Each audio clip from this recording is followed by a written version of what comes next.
যুদ্ধকালীন তৎপরতায় কৈলাসহর বিমানবন্দরে চালুর দাবিতে সরব হয়েছেন বিধায়ক ব্রিজেশ সিনহা। তবে কৈলাসহর বিমানবন্দরে পুনরায় বিমান চলাচলের বিষয়ে রাজ্যের রাষ্ট্রবাদী সরকারের মুখ্যমন্ত্রী ও পরিবহন মন্ত্রীর ওপর ভরসা রাখছেন বিধায়ক ব্রিজেশ সিনহা। সংশ্লিষ্ট বিষয়ে তিনি কি বলছেন শুনুন। ট্রান্সপোর্ট মিনিস্টার সুশান্ত চৌধুরী বলেছেন বিধানসভাতে আমার এক প্রশ্নের উত্তরে বলছেন যে ছোট্ট একটা বিমান ওঠানামা করানোর জন্য আমরা চেষ্টায় আছি এবং বিমান পরিবহন দপ্তরের মন্ত্রীও আসবেন, আপনাকেও আমরা জানাবো। আমরাও প্রস্তুত আছি যে কয়েক হাজার মানুষ মিনিস্টার মহোদয়কে একটা স্মারকলিপি দিতে। সুতরাং এই বিমানবন্দরটি ইন্টারন্যাশনাল বর্ডার সরবরাহ থাকা অত্যন্ত গুরুত্বপূর্ণ এবং এখানে ট্যুরিস্টরাও আছে। বিমান না থাকায় বিদেশি ট্যুরিস্টরা আসতে বহুত অসুবিধা।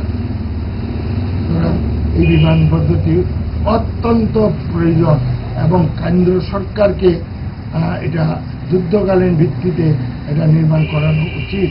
এবং মাননীয় মুখ্যমন্ত্রীর সঙ্গেও আমি কথা বলেছি, ডক্টর মানিক শাহর সঙ্গে। উনি বলেছেন, আমি বারে বারে কেন্দ্রের মন্ত্রীর সঙ্গে কথা বলেছি, বলেন যে হ্যাঁ আমরা করে দেব।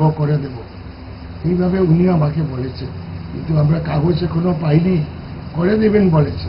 কোন রকমে নাকে মুখে গুজে সারাদিনের জন্য বেরিয়ে পড়া অম্বলের আর দোষ কি? তাই তারা 5 দশক ধরে গ্যাস, অম্বল ও পেটের সমস্যার একমাত্র সমাধান গ্যাস নয়।